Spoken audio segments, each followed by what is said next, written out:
முடிவின் துவக்கம் என்ற நிகழ்ச்சிக்கு உங்களை மீண்டும் வரவேற்கிறேன்.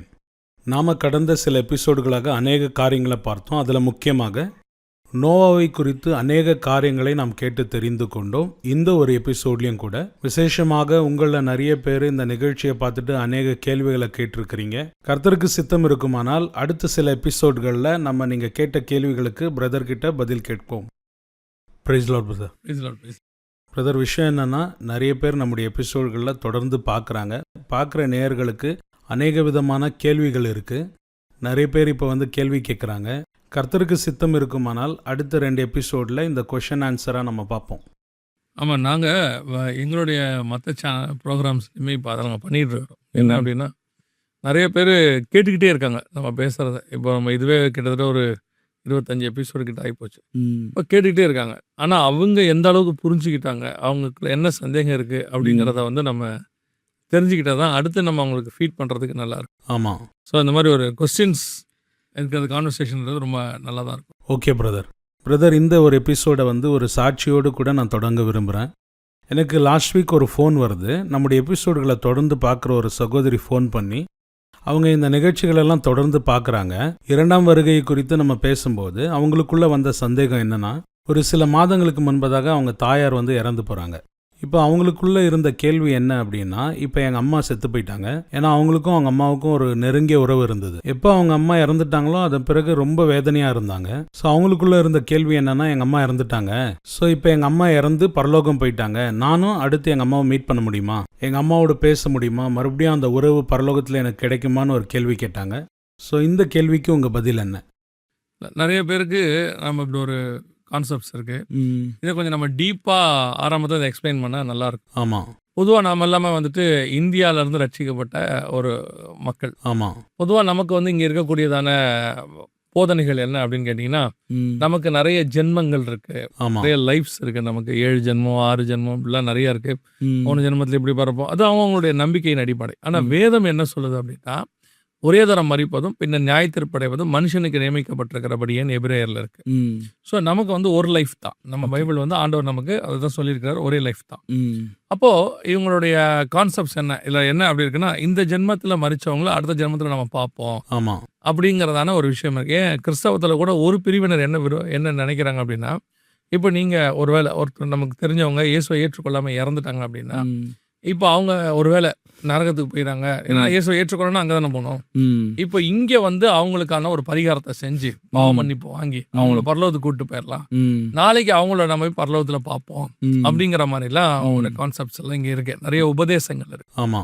அதன்படி இது ஒரு உபதேசம். என்னன்னா, நான் மரித்தால் அவங்கள போய் பார்ப்பேன் அப்படிங்கிற மாதிரி ஒரு உபதேசம். உண்மையிலே அப்படி சாத்தியமா அப்படின்னு கேட்டீங்கன்னா சாத்தியம் இல்லை. ஏன் இந்த கேள்வி வந்ததுன்னா பிரதர், நாமும் சில அடக்காராதனை போகும்போது அங்கே இருக்கிற ஊழியரும் கூட நிறைய பேர் என்ன சொல்கிறாங்கன்னா, இன்றைக்கி இவங்களை இழந்துட்டோம், ஆனால் நாளைக்கு நம்ம அவங்கள அங்கே மீட் பண்ணுவோம், அவங்க கூட சேர்ந்து கர்த்தரை ஆராதனை செய்வோம்னு சொல்லி அநேகர் போதிக்கிறாங்க. அது கூட நம்ம எப்படி எடுத்துக்கலாம்னா, ஒரு வேத வசனத்தின் அடிப்படையில் அவங்க பேசுகிறாங்கன்னு எடுத்துக்கலாம். ஆனால் அந்த வேத வசனத்தினுடைய ஆழம் புரியாமல் பேசுகிறாங்க. உதாரணமாக என்னென்னா, இன்று நாம் கிறிஸ்துக்கள் மற்றவர்கள் முதலாவது எழுதியிருப்பார்கள், பின்பு உயிரோடு இருக்கிற நாம் எடுத்துக்கொள்ளப்படுவோம், நாம் ஒரு சந்திப்போம், இப்படிலாம் வசனத்துல இருக்கு. அப்போ இவங்க அதை எப்படி எடுத்துக்கிறாங்கன்னு சொன்னா, அப்படியே போய் நம்ம திருப்பி என்ன செய்ய போறோம், கிறிஸ்துவ பார்க்க போறோம், அங்க இருக்கிற ஒருத்தர் மீட் பண்ண போறோம். சில பரிசுத்தவான்கள் கூட அப்படி இது பண்றாங்க. ஆனா வேதத்தின்படி அப்படி அல்ல. வேதத்தின்படி இங்க இருக்கிற அவங்க ஒருத்தர் அங்க போய் நம்ம என்ன செய்ய முடியாது, பார்க்க முடியாது. ஒரு சம்பவம் இருக்கு வேதத்துல. ஒருத்தர் இயேசுவை கேட்கறாங்க, இந்த மாதிரி உயிர் தேடல்ல அவர் யாருக்கு மனைவியா இருப்பாங்க, இத்தனை பேருக்கு மனைவியா இருந்தோம். அவர் சொல்றாரு, நீங்கள் வேத வசனத்தை தப்பாக அர்த்தம் கொள்ளுகிறீர்கள். ஏன்னு சொன்னா, உயிர் தேர்தலுக்கு பிறகு ஆணும் இல்லை பெண்ணும் இல்லை, கொள்வினை இல்லை கொடுப்பினை இல்லை, நாம் தேவ தூதர்களை போல இருப்போம் அப்படின்னு ஆண்டவர் சொல்றாரு. அவருடைய கான்செப்ட் என்னன்னு சொன்னா, இங்க இருக்கிற யாரும் அங்க இருக்கிறவங்கள பார்க்க முடியாது, அவங்க யாரும் நமக்கு தெரியாது. அப்போ இவங்க கேட்கக்கூடிய அடுத்த கேள்வி என்ன அப்படின்னா, அப்போ நிறைய பரிசுத்தவான்கள் அல்லது நிறைய ஊழியக்காரங்க ப்ரீச் பண்ணும்போது நீங்க சொன்னது ஃபர்ஸ்ட், அதாவது நம்ம அங்க போய் அவங்கள சந்திப்போம் பார்ப்போங்கிறதுல அது ஒரு கான்செப்ட். இதை தாண்டி இன்னொன்னு இருக்கு. என்னன்னா, நான் பார்த்தேன்னு அவங்க சொல்லுவாங்க. ஆமா, அவங்க தரிசனத்துல போய் நான் பரலோகத்துல அவரை பார்த்தேன், இவரை பார்த்தேன். எனக்கு தெரிஞ்ச ஒரு ஞாபகத்துல இருக்கு. ஒருத்தர் சொன்னாரு, அவங்க அம்மா இறந்துட்டாங்க. ம். அதுக்கப்புறம் ஒரு வாரம் கழிச்சு ம். என்ன அப்படின்னு கேட்டிங்கன்னா, எங்க அம்மா வந்து பரலோகத்துல கேட் கீப்பரா இருக்கிறாங்க. ம். ஆண்டவர் வந்து அந்த வேலை கொடுத்துருக்கிறாரு. ம். பரலோகத்துல என்ன கேட் கீப்பர்? யார் கேட் கீப்பர்னா என்ன? யாராவது ஒருத்தர் உள்ள விழாம நுழையிறது. பரலோகத்துல அதை எப்படி ஒருத்தன் வந்து யாருக்கு தெரியாம உள்ள நுழைஞ்சிருவான்? ஆமா. அது என்ன கேட் கீப்பர் ம். அப்படிங்கிற மாதிரி நம்ம பார்க்கணும். ம். அப்போ இதெல்லாம் என்ன அப்படின்னு கேட்டிங்கன்னா, இவங்க ஆள் மனசுல அதுல ஏற்கனவே இந்த போதனைகள்லாம் கொடுக்கப்பட்டிருக்கு. இதுக்கு என்ன சொல்லுவாங்கன்னா பிரதர், இப்போ நம்ம வேதத்தில் பார்க்குற மாதிரி ஒரு ஐஸ்வர்யவான அந்த ஆபிரகாம் லாசருவை பார்க்குறான். இந்த வசனத்துடைய அடிப்படையில் நான் எங்கள் அம்மாவை பார்த்தேன், அப்பாவை பார்த்தேன் அப்படின்னு இந்த வசனத்தை கோட் பண்ணுறாங்க. அதுக்கு ஒரு ரீசன் இருக்கு. என்ன அப்படின்னு கேட்டிங்கன்னா, இப்போ ஆபிரகாம் ஐஸ்வர்யவான் அந்த சம்பவம் இருக்கு, லாசர் சம்பவம் இருக்கு. ம். அந்த லாசரை கொண்டு போய் ஆபிரகாம் மடியில விட்டார்கள் ம். அப்படின்னு இருக்கு இல்லையா? ம். இப்போ இந்த சம்பவம் இயேசு சொல்லும் பொழுது ம். இந்த ஐஸ்வர்யவான் லாசர் இவங்கெல்லாம் வந்து அப்போ உள்ளவங்க. ம். ஆனா ஆபிரகாம்ங்கிறவர் ஒரு 2000 வருஷத்துக்கு முன்னாடி உள்ளவர். இயேசு கிறிஸ்துவுக்கு 2000 வருஷத்துக்கு முன்னாடி உள்ளவர். ம். இப்போ இந்த லாசருக்கு ஆபிரகாம தெரியுமா? ம். அதாவது ஆபிரகாமாவே இருக்கட்டும். ம். நான் என்ன சொல்றேன்னா, ஆபிரகாம் சரீரம் மாறல. ம். அவர் ஆபிரகாமாவே இருக்கட்டும். ம். கொண்டு போய் லாசரை விட்டா ஆபிரகாம்னு அது தெரியுமா? ம். தெரியாது. இல்லையா? தெரிய வாய்ப்பு இல்லை. 2000 வருஷத்துக்கு முன்னாடி இருந்த ஒருத்தர். ஆமாம். அப்போ இந்த கான்செப்ட் என்னன்னா, ஸ்பிரிச்சுவல் ஆஸ்பெக்ட்ஸ்ல இதை நீங்க பார்க்கணும். ம். என்ன அர்த்தம்னா, இயேசு சொல்ற ஸ்பிரிச்சுவல் ஆஸ்பெக்ட்ஸ்ல அதுக்கு பின்னாடி இருக்கிற தன்மைகள் ஒன்று இருக்கு. ம். ரெண்டாவது இன்னொன்று என்னன்னா, இயேசு கிறிஸ்துவின் மரணத்துக்கு முன்னாடி இருக்கிற சம்பவம், மரணத்துக்கு பின்னாடி இருக்கிற சம்பவம் என்டையர்லி டிஃபரெண்ட். ம். இதை இன்னும் நீங்க கொஞ்சம் புரிஞ்சுக்கணும்னா, ம். ஆதாம் பழம் சாப்பிட்றதுக்கு முன்னாடி உள்ள கான்செப்டும் ஆதாம் பழம் சாப்பிட்ட பிறகு பின்னாடி இருக்கிற கான்செப்ட் எல்லாமே டிஃபரெண்ட். ஓகே. உதாரணமா, ம். ஆதாம் பழம் சாப்பிட்றதுக்கு முன்னாடி இருந்ததான சூழ்நிலை வேறு. ம். அவருக்கு அப்ப மரணம் கிடையாது. ஆமாம். இப்போ மரணம் இருக்கு. ஆமாம். ஆதாம் பழம் சாப்பிட்றதுக்கு முன்னாடி உள்ள சாப்பாடு வேறு. ம். பழம் சாப்பிட்ட பிறகு இருக்கிற சாப்பாடு வேறு. ஆண்டவர் மாத்திடுறார். ஆமாம். அதுக்கு முன்னாடி சகலவித விருட்சங்களின் கனிகளை புசிக்கலானார். ம். இந்த இடத்துல பாத்தீங்கன்னா, நிலத்தின் பயிர் வகைகளை நீ புசிப்பாய் அப்படின்னு சொன்னார். ஆமாம். பழம் சாப்பிட்றதுக்கு முன்னாடி இருந்த ஆதாமுடைய கான்செப்ட், அவர் எதை பார்த்தாலும் மனுஷி அப்படி பார்ப்பாரு. ஆமாம். பழம் சாப்பிட்ட பிறகு மனுஷியை பார்க்க மாட்டாரு, ஏவாளை பார்ப்பாரு. ம். அதே மாதிரி ஒவ்வொன்றத்துலயும் டிஃபரன்ஸ் இருக்கு. ம். பழம் சாப்பிட்றதுக்கு முன்னாடி இப்ப ஏன் இதை நான் உங்களுக்கு சொல்றேன்னா, ம். இயேசு கிறிஸ்து வந்து மரணம் அடைந்து உயிர் தெழுந்த பிறகு ம். இந்த ஆதாம் இழந்தவைகள் அத்தனையும் திருப்பி மீட்டுட்டார். ஓகே. ஸோ அந்த கான்செப்ட் அடிப்படையில் தான் நீங்க பார்க்கணும். இவர் 2ஆம் ஆதாம். ம். இப்போ என்ன உங்களுக்கு ஈஸியா புரியறதுக்கு நான் சொல்றேன். இப்போ என்ன அப்படின்னா, ஆதாம் படைக்கப்படும் போது அவருக்கு ஒரு முக்கியமான விஷயம் கொடுக்கப்பட்டது. ம். அது 1:26 இருக்கு. ம். தேவ சாயலாகவும் தேவ ரூபத்தின்படியும் மனுஷன் படைக்கப்பட்டார். ஆமாம். ஆனா பழம் சாப்பிட்ட பிறகு ம். நீங்க 5ஆம் அதிகாரத்துல வாசிச்சீங்கன்னா, ம். ஆதாம் தன் சாயலால் ஒரு குமாரனை பெற்றார். ஆமாம். நாம தேவ சாயல் தேவ மகிமை அற்றவர்களானோம். ம். நமக்கு போயிடுச்சு, அந்த சாயல் போயிடுச்சு. ம். இப்ப இயேசு வந்து திருப்பி என்ன பண்றாரு? குமாரனின் சாயலை மீட்டெடுக்கிறார். ம். அவருடைய சாயலுக்கு ஒப்பாய் நாம் இருப்போம். ம். அப்ப இயேசு கிறிஸ்து வர வரைக்கும், ம். ஆபிரகாம்ல இருந்து, அதாவது ஆதாமுக்கு அப்புறம் உள்ளவங்கல இருந்து இயேசு வர வரைக்கும், மரணமடைகிற வரைக்கும் ம். அத்தனை பேரும் மரித்தாலும் அவங்க சரீரம் இருக்காது. அது மண்ணோட மண்ணா போயிடும். ம். ஆனால் அவர்களுடையதான மனுஷ சாயல் அவங்க மேல இருந்த அடையாளம் மாற்றப்படல. ம். இன்னும் அவங்க ஆபிரகாமா இருக்காரு, ம். ஐஸ்வர்யவானா இருக்காரு, லாசரா இருக்காரு, மோசையா இருக்காரு, ம். எலியாவா இருக்காரு. பழைய ஏற்பாட்டுல எல்லாம் அப்படிதான் இருப்பாங்க. ஓகே. இயேசு மரித்து உயிர் தெழுந்த போது ம். இழந்து போனதை ரட்சிக்க முடியும் மனுஷகுமாரன் வந்தார். இப்ப இயேசு கிறிஸ்து எதுக்கு வந்தாருன்னா, ம். ஆதாம் எதெல்லாம் இழந்தானோ அதை மீட்க முடியும். ஓகே. ஆதாம் எதை இழந்தான்? தேவ சாயல். அது இழந்தாச்சு. இப்ப இழந்த பிறகு அதை மீட்கிறார் இயேசு மரணத்துல. ம். அப்போ குமாரனின் சாயலுக்கு ஒப்ப நம்ம மாறுறோம். ம். 1 யோவான் 3:1-2 வசனத்துல வாசிக்கிறோம். பிரியமானவர்களே, நாம் இப்பொழுது தேவனுடைய பிள்ளைகளா இருக்கிறோம். ம். இனி எவ்விதமாய் இருப்போம் என்று வெளியரங்கமாகவில்லை. ஆனால் அவர் வெளிப்படும் போது அவர் இருக்கிற வண்ணமாய் நாம் அவரை தரிசிப்பதனால் அவருக்கு ஒப்பாக இருப்போம். ம்.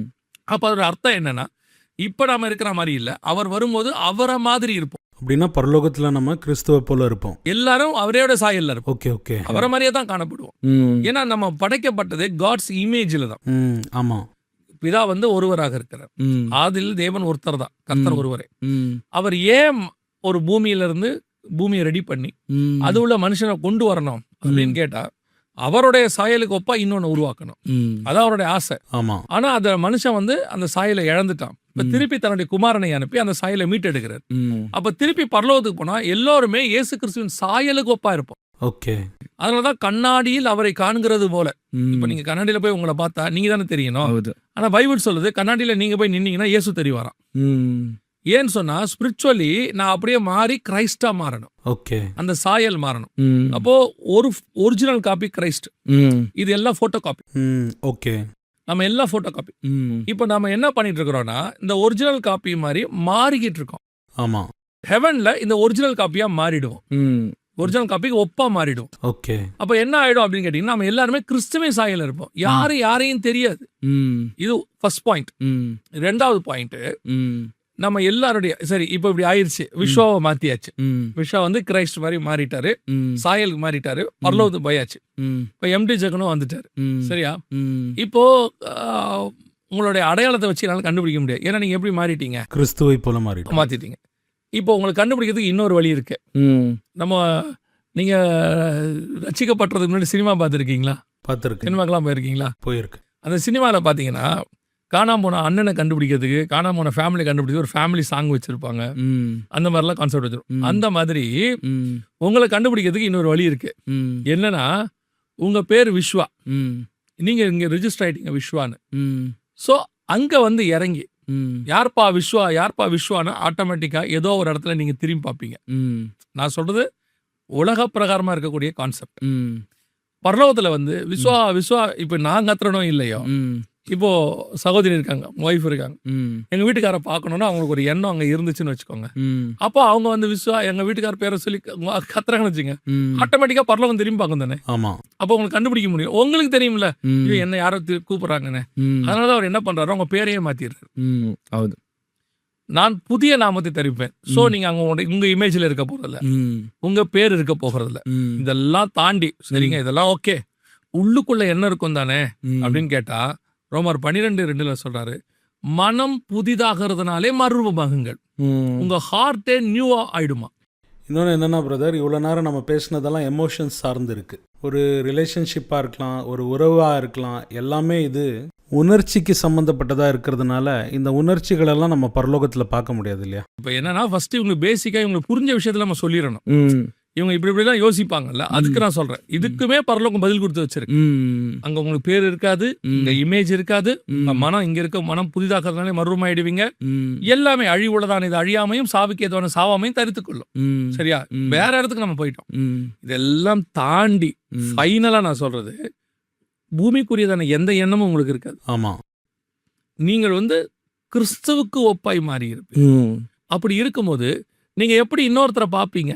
ஆமா இல்லையா? சரி, இதெல்லாம் வசனத்தின்படி, டாக்டரின் படி இங்க இருக்கிற யாரும் அங்கே போய் அவங்கள பார்க்க முடியாது. இப்ப இவங்க என்ன நினைக்கிறாங்கன்னா, ஐயோ எங்க அம்மாவை பார்க்க முடியாதா, எங்க அப்பாவை பார்க்க முடியாதா? இந்த ஒரு 50 வருஷம் உறவு அது.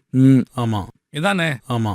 ஆனா அவங்க அம்மாவுக்கு அவங்க அம்மா இருப்பாங்க, ஆமா, அவங்க அம்மாவுக்கு அவங்க அம்மா இருப்பாங்க. ஆமா. அப்போ ஒவ்வொருத்தரும் அவங்க அம்மாவை தேடிட்டு இருப்பாங்களா? ஆமா இல்லையா? நமக்கு என்னன்னா, இப்போ ஒரு கொஞ்ச நாளைக்கு நான் இன்னும் உங்களுக்கு ஒருபடி மேல போய் சொல்றேன், ஒரு 10 வருஷம் ஆச்சு வருகை தாமச்சா இவங்களே அவங்க அம்மா மறந்துடுவாங்க. ஆமா கண்டிப்பா பிரதர். அந்த வலி வந்து ஸ்டார்டிங் 1 வருஷம் இல்ல 2 வருஷம் இருக்கலாம்.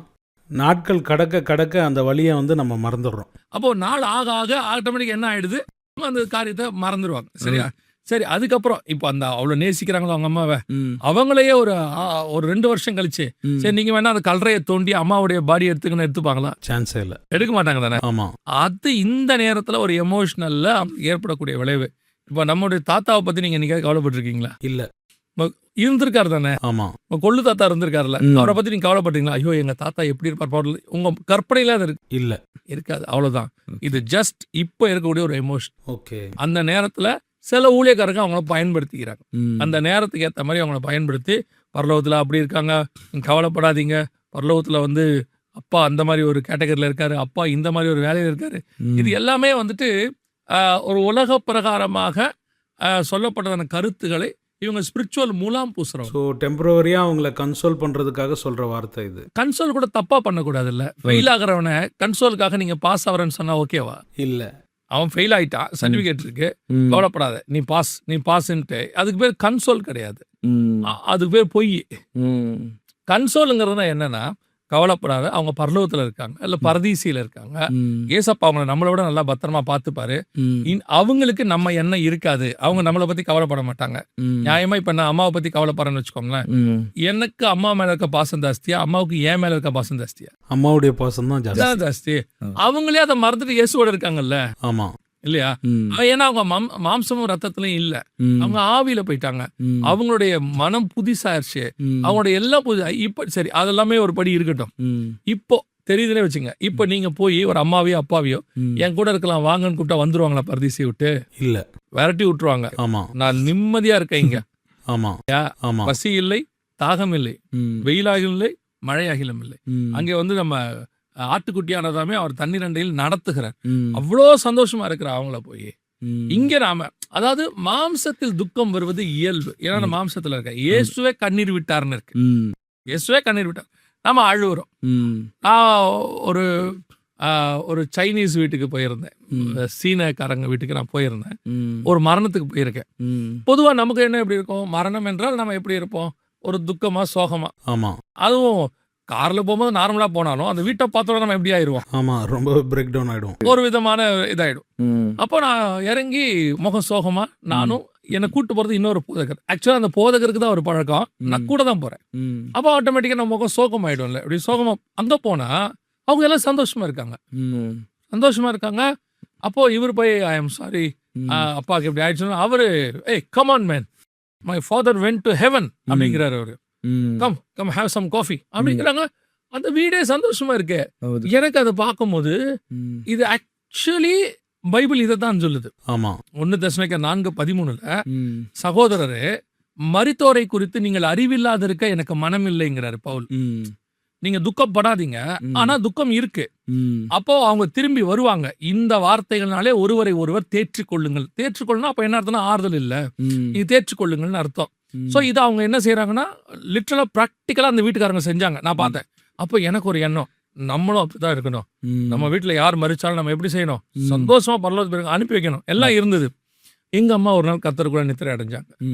அடைஞ்ச உடனே நான் அப்ப வீட்டுல இல்ல, வெளியே மினிஸ்ட்ரிக்கு போயிருக்கேன். வந்து பார்த்த உடனே தாங்க முடியல. ஏன்னா அம்மா, இப்ப நம்முடைய எமோஷனல் என்பது வேற. அந்த நேரத்துல என்னதான் சத்தியம் கேட்டிருக்கோம், அழக்கூடாது, எல்லாம் உண்மைதான். ஆனால் அந்த இடத்துல அழுதாதான் நீங்கள் மனுஷன். ஆமா. ஒரு இடத்துல நம்ம மாறிட்டோம்.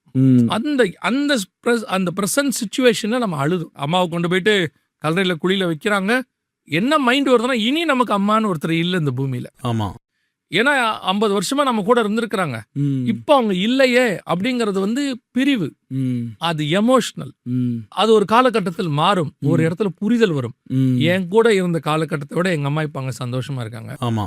அப்போ என்னோட பிள்ளைகள் வந்து ஐயோ இந்த மாதிரி பாட்டி அம்மாச்சி போயிட்டாங்க அப்படின்னு அழும்போது நான் என்ன சொல்லுவேன்னா, நம்ம கிட்ட இருக்கிற காலம் வரைக்கும் அவங்களுக்கு எப்போ சந்தோஷமோ அவங்க நம்ம கிட்ட இருந்தாங்க.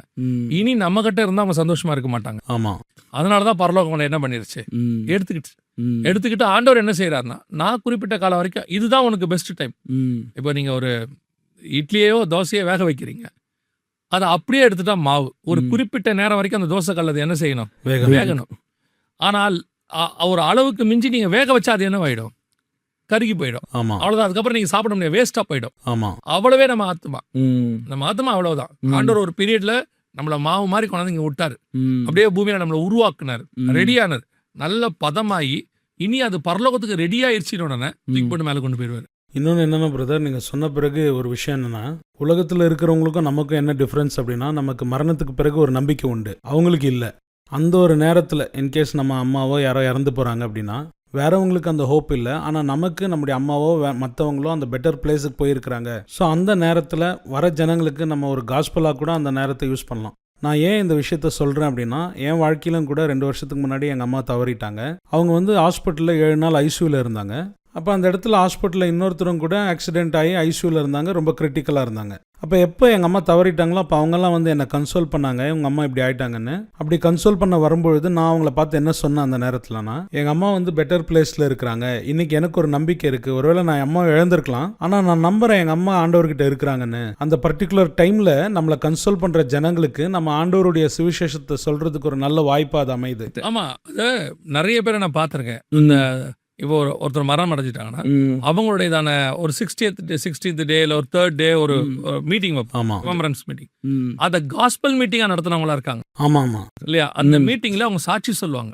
சாட்சி சொல்லி எங்க அம்மா வந்து எங்க அப்பா வந்து இல்ல யாரோ ஒருத்தர் சோன் அவங்க வந்து கண்டிப்பா இன்னைக்கு ஹெவன்ல இருக்காங்க. இவங்க வந்து பாத்தீங்கன்னா அதனால தான் நாங்க எங்க அம்மாவுடையதான அந்த ப்ரேயர் மீட்டிங்கை நாங்க எப்படி வச்சோம்னா, ப்ரேயர் மீட்டிங்னு வைக்கல, தேங்க்ஸ் கிவிங் மீட்டிங்னு வச்சோம். ஏன்னா காட் வந்து எங்களுக்கு ஒரு நல்ல அம்மாவை கொடுத்தாரு, ஒரு ஸ்பிரிச்சுவல் அம்மாவை கொடுத்தாரு. அவங்க வேலையை அவங்க முடிச்சுட்டாங்க, காட் அவங்களுக்கு கொண்டு போயிட்டாரு. அவங்கள எனக்கு கொடுத்ததுக்காகவும் அவங்கள கரெக்டா எடுத்துட்டு போனதுக்காகவும் தேங்க்ஸ். இருதயத்துல வந்து கண்டிப்பா ஒரு பாரம் அன்னைக்கு இருந்தது. ஆனா அப்படி வரும்போதெல்லாம் ஆண்டவர் சொல்வாரு, நான் ரைட் டைம்ல எடுத்திருக்கேன். ஸோ நம்ம வந்து எப்பவுமே என்ன நினைக்கணும்னா, நம்ம அம்மாங்கிறது ஒரு ஒரு டெம்பரவரி பீரியட். இப்போ இப்படி எடுத்துக்கோங்களேன், பைபிள் வசனத்தை இப்படி எடுத்துக்கோங்களேன். இப்போ மோசேக்கு அதிக பாசம் யார் மேல இருக்கும்? பெத்தாம்மா மேலயா வளர்த்தம்மா மேலயா? பெத்தாம்மா மேல. பெத்தம்மா மேல தானே இருக்கு. ஆமா. ஆனா மோசே குறிப்பிட்ட காலம் வரைக்கும் தான் பெத்தம்மா கிட்ட இருந்தாரு. வளர்த்தம்மா கிட்ட தான் 40 வருஷம் இருந்தாரு. ஆமா. இல்லையா? ஒரு 40 இயர்ஸ் அவர் யார்கிட்ட இருக்காருன்னா பார்வோன் குமாரத்தி. எல்லாருக்குமே அவர் பார்வோன் குமாரத்தியின் மகன் தான். ஆமா. இல்லையா? எல்லாருக்குமே பார்வோன் குமாரத்தியின் மகன். அப்படி இருக்கும்போது இந்த பெத்தம்மா தான் பெத்த பிள்ளைய கொஞ்ச நாள் வளர்க்குறாங்க. யார் கொண்டு வந்து கொடுக்குறா? அந்த பார்வோன் குமாரத்தியே கொடுக்குறாங்க. வளர்த்து கொடு என்றார்கள். கொடுக்குறாங்க. ஆள் கொடுப்பாங்க, பிள்ளைய நல்லா பார்த்துப்பாங்க. எகிப்து ஆசீர்வாதத்தோட இந்த பிள்ளைய பார்த்துப்பாங்க. எல்லாம் ஓகே தான். ஒரு நாள் வந்து பார்வோன் குமாரத்தி கேட்கும் போது என்ன பண்ணிடணும்? கொடுத்துடணும். அவ்வளவுதான், வேலை முடிஞ்சு. இல்ல இது ஏன் பிள்ளை அப்படின்னா அது இவங்களுக்கும் ஆபத்து, பிள்ளைக்கும் ஆபத்து. ஓகே இல்லையா? இவரே பிள்ளைன்னு தெரிஞ்சு ஏதாவது நடந்தா ஆட்டோமேட்டிக்கா மோசையை தூக்கி போறதுக்கு எவ்வளவு நேரம் ஆகும்? ஆமா. சோ காடுடைய சித்தம் என்னன்னா, குறிப்பிட்ட காலம் வரைக்கும் இவங்க கையில பிள்ளை இருக்கணும். குறிப்பிட்ட காலம் பிறகு அங்க இருக்கணும் பிள்ளை. அதே மாதிரி நம்மள இந்த பூமியில ஒருத்தர்கிட்ட ஆண்டவர் ஒப்படைச்சாரு ஒரு குறிப்பிட்ட பீரியட். அதற்கு பிறகு நாம காடு கிட்ட ஒப்படைச்சிடணும். அப்ப இங்க உட்காந்துக்கிட்டு இங்க இருந்து அதே வாழ்க்கை அங்க இருக்கு. அங்க போய் அம்மாவை பார்க்க போறோம், அப்பாவை பார்க்க போறோம். சரி, அவங்க அம்மாவை பார்ப்பாங்க, அவங்க அம்மாவை பார்ப்பாங்க. பரலோகமா இருக்குமா? அது பூமியா இருக்குமா? பூமியா இருக்கும். இன்னொன்னு என்னன்னா பிரதர், இவங்க நம்பிக்கை எல்லாத்தையும் பரலோகத்துக்கு போய் நான் என் ரிலேஷனை பார்க்கணும், அப்பாவை பார்க்கணும், அம்மாவை பார்க்கணும் தான் வச்சிருக்காங்களே தவிர நான் பரலோகத்துல போய் கர்த்தரை பார்க்கணுன்றதை விட்டுறாங்க. அருமையான வார்த்தை. ஏன்னா நீங்க பரலோகத்துக்கு எதுக்கு போறீங்க? தேவனை பார்க்க போறோம். ஆமா. நான் இவ்விதமா அவரோடு கூட நித்தியமா இருக்க போகிறோம். ஆமா. இல்லையா? எட்டர்னல் லைஃப்குள்ள போகிறோம். காட பார்க்க போறோம். இரவும் பகலும் அவர் ஆராதிக்க போகிறோம். ஆமா. இப்ப நீங்க எவராம் பகலும் அவரை ஆராதிச்சிட்டு இருப்பீங்களா? இல்ல உங்க அம்மா விசாரிச்சுட்டு இருப்பீங்க? சரி, அம்மாவை போய் அங்க பார்த்தாலும் என்ன விசாரிக்க போறீங்க? அதானே. என்ன எங்கேயாவது அம்மாவை நம்ம சாப்பிட்டியான்னு கேட்போம். சாப்பிட்டியான்னு கேட்கறதுக்கு வேலையே இல்லை. ஆமா. இல்லையா? ஆமா. இங்க உடம்பு நல்லா இருக்கான்னு கேட்க போறோம். அங்க அப்படி ஒரு கேள்வி கேட்கறதுக்கு வேலையே இல்லை. ஆமா. இல்லையா? இங்க வந்து நம்ம என்ன கேட்க போறோம்? ஏன் என்கிட்ட பேசல, ஏன் எனக்கு போன் பண்ணல? அங்க அப்படி ஒரு வேலையே கிடையாது. எல்லாரும் இரவும் பகலும் ஆராதிக்க போறோம். அப்படி இருக்கும் பொழுது எப்படி இவங்க என்ன பண்ணிட்டாங்கன்னா, இந்த பூமிக்குரிய டிசைனை அப்படியே பரலோகத்தின் டிசைனா மாத்திக்கிட்டாங்க. அதனாலதான் எதை சொல்லுது, நமக்கு அவர் நியமித்தவைகளை நம் கண்கள் காணவும் இல்லை, நம் காதுகள் கேட்கவும் இல்லை. ஆமா. அதை ஆவியில கத்த நமக்கு வெளிப்படுத்த. Spiritual world. ஸ்பிரிச்சுவல் வேர்ல்டுல சார் இப்போ இது ஒரு படி அப்படியே இருக்கட்டும். நான் உங்களை இன்னைக்கு தான் என்ன வாரம் கேள்வி கேட்குறீங்க, நீங்க பதில் சொல்லுங்க. இயேசு எப்படி இருப்பார் பரலோகத்துல? ஃப்ளஷ்ல இருக்க மாட்டார். ஃப்ளஷ்ல இல்ல. என்னோட கேள்வி என்னன்னா, இப்ப நீங்க இங்க இயேசுன்னு ஒரு போட்டோவை பாக்குறீங்கல்ல? ஆமா. இந்த போட்டோவில் உள்ளவரை தானே நீங்க அங்க தேடி போவீங்க உங்க மைண்ட் செட்ல. ஆமா. இருப்பாரா? இல்ல. அந்த போட்டோல இருக்கிறவர் இருக்கவே மாட்டார். இல்லையா? ஆமா. எப்படிங்க நீங்க சொல்றீங்க? நீங்க போய் பாத்தீங்களா? நான் பார்க்கலாம் வேண்டாம். வெளிப்படுத்தல் 1ஆம் அதிகாரத்தை வாசிச்சு பாருங்க. ஆமா. சரியா? இவங்க வச்சிருக்கிறதுல பேசிக்கே அடி வாங்கிரும். அதுல ஆமா. என்னன்னா, இவங்க எல்லாருமே ஒரு பிளாக் ஹேரோட ஒருத்தர் வச்சிருக்காங்கல்ல. அங்க இயேசு கிறிஸ்து பாத்தீங்கன்னா ஒயிட் ஹேர்ல இருக்காரு. ஆமா. அவர் தலை வெண்பஞ்சை போல இருந்தது. இப்ப இவங்க பிளாக் ஹேர்ல ஒருத்தர் தானே தேடி போவாங்க. ஆமா. அவர் ஒயிட் ஹேர்ல தானே இருப்பாரு. எப்படி கண்டுபிடிப்பீங்க? நான் சொல்றது நம்ம புரிதலுக்காக சொல்றேன். இல்லையா? சொல்லி தேட போறதில்ல. நம்ம பார்த்தோன்னா ஆவியில தெரியும் இவர் தான் இயேசு, நமக்கு தெரிஞ்சிடும். ஆமா. அவரை தவிர வேற யாருமே நமக்கு தெரிய போறதில்ல. அவர் மட்டும் தான் தெரிய போறாரு பரலோகத்துல. அது வேற கான்செப்ட். நான் சொல்றது, நீங்க பிளாக் ஹேர்ல ஒருத்தரைங்க பார்த்துட்டு, ஒரு தாடியோட மீசையோட பார்த்துட்டு, இப்ப கிரைஸ்ட் அங்க தாடி மீசை கிடையாது. ஆமா. ஸ்பிரிச்சுவல் பாடி. இப்ப நீங்க தேடி போனா கிடைப்பாங்களா? இல்ல. இவ்வளவே உங்களுடைய சொந்தக்காரங்களும் கிரைஸ்டையே நீங்கள். அதனாலதான் ஒரே ஒரு வார்த்தையில பவுல் அழகா முடிச்சாரு. இனி நாங்கள் கிறிஸ்துவையே மாம்சத்தின்படி அறியோம். ஆமா. இனி கிரைஸ்ட நாங்க அங்க போய் மரியாளின் மைந்தனாகவோ தச்சனின் குமாரனாகவோ தீர்க்கதரிசியாவோ நாங்க தேடி போக போறதில்ல. நாங்க கிரைஸ்ட இனி தேவனுடைய குமாரனா பார்க்க போறோம். அப்போ மரியாளின் மைந்தன்னா ஒருவேளை மரியாளுடைய சாயல் கொஞ்சம் இருக்கும். ஏன்னா அம்மாவுடைய சாயல் வர்றதுக்கு வாய்ப்பு இருக்கு. ஆமா. இல்லையா? கண்டிப்பா யோசேப்பு சாயல் வராது. ஏன்னா யோசேப்பு இருக்காது. சரி, அடுத்து தச்சனின் குமாரன் அப்படின்னா என்ன அர்த்தம்னா, அவர் ஒர்க் பண்றாருல அந்த சாயல் வர வாய்ப்பு இருக்கு. ஒரு டாக்டர்னா அவர் நடைமுறை தெரியும் நமக்கு டாக்டர். ஒரு வக்கீல்னா அவர் பார்த்தோன்னே அவர் ஆர்குமெண்ட்ல நமக்கு தெரியும் ஒரு வக்கீல். அப்படின்னு. அந்த மாதிரி தச்சன்னா இவரோட ஆக்டிவிட்டீஸ்ல என்ன தெரியும்? தச்சனாக தெரியும். சரி, அதையும் தாண்டி இவர் ஒரு தீர்க்கதரிசி, இவர் ஒரு ஊழியக்காரர், எரேமியா, யோவான் சொல்றாங்க அங்க. சோ இந்த எந்த சாயல்ல தேடி போனாலும் இயேசு தெரிய மாட்டார். ஹெவன்லி விஷன், ஹெவன்லி இமேஜ் எப்படி இருக்க போகுது அப்படின்னு கேட்டீங்கன்னா, அவருடையதான தலை வெண்பஞ்சை போலவும், கண்கள் அக்கினி சுவாலையை போலவும், இல்லையா? ஆமா. அவருடைய கால்கள் வெண்கலத்தை போலவும். இந்த ஒரு டிசைனோட அல்லது இந்த ஒரு இமேஜ்ல நீங்க ஒருத்தரை லைஃப்ல கற்பனை பண்ணிருக்க மாட்டீங்க. ஆமா, சான்ஸே இல்ல, இல்லையா? அடுத்து 4ஆம் அதிகாரம் சொல்றது, அவர் பார்வைக்கு பதுமராகத்துக்கும் புஷ்பராகம் படிக்கப்பச்சு பதுமராகம்னு சொல்றாங்க. சார்டிஸ் அண்ட் ஜாஸ்பர்னு இருக்கும் இங்கிலீஷ்ல. அது எப்படி ஒருத்தர் எப்படி பாப்பீங்க? அப்படி இவரு எப்படி தெரியும்? அப்போ நீங்கள் கன்ஃபார்மாக மாம்சத்தின்படி கிரைஸ்ட் அறிய போறல, அவர் ஸ்பிரிச்சுவலா இருக்க போறாரு. நீங்க இதோட போய் அவரை தேடினா கிடைக்க மாட்டாரு. அவரே கிடைக்க மாட்டாரு. எப்படி உங்க அம்மா அப்பா கிடைப்பாங்க? ஆமா. எப்படி சொந்தக்காரங்க கிடைப்பாங்க? நான் தான் விளையாட்டா ஒரு காரியம் சொல்லுவேன். என்ன, அம்மாவை தேடி போறோம், ரைட், அம்மாவை பார்த்துட்டேன்னு வச்சுப்போம், சந்தோஷம், பார்த்துட்டோம். இப்போ ஒரு உதாரணத்துக்கு சொல்றேன், மாமியாருக்கு அப்ப மருமகளை தெரியும் தானே? ஆமா. என்ன ஆகும் பரலோகம்? அப்ப பையனையும் தெரியும்ல, அப்ப அவங்களுக்கு கணவனையும் தெரியும்ல, அவங்க கணவன் சொல்ல, இவங்க பையன்னு சொல்ல, இப்ப பரலோகம் எப்படி இருக்கும்? ஆமா, இதே விஷயத்துலதான் இருக்கும். ஆமா, இல்லையா? சோ பரலோகத்தில் ஆணும் இல்லை, பெண்ணும் இல்லை, கொள்வினை இல்லை, கொடுப்பனை இல்லை, இங்க பாக்குற எதுவும் அங்கே இல்லை. ஆனா ஒன்னே ஒன்னு ஆசீர்வாதம், இந்த பூமியில எனக்கு என் வாழ்க்கைக்கு தேவையாக சில உறவுகள் கொடுக்கப்பட்டது. ஒரு காலகட்டத்தில் அந்த உறவுகள் முடிஞ்சு போயிடுச்சு. Temporary one, 50 years 40 years. என்ன, நான் பிறந்ததுல இருந்து அது என் கூட இருந்துச்சு.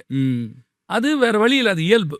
ஏன்னா அது ஏன் அப்படின்னா, நான் பிறந்ததுல இருந்து அவங்க என் கூட இல்ல, என்னை வளர்க்கறதுக்காக, என்னை பாதுகாத்துக்காக பரலோகம் அவங்கள ஃபிக்ஸ் பண்ணி வச்சிச்சு.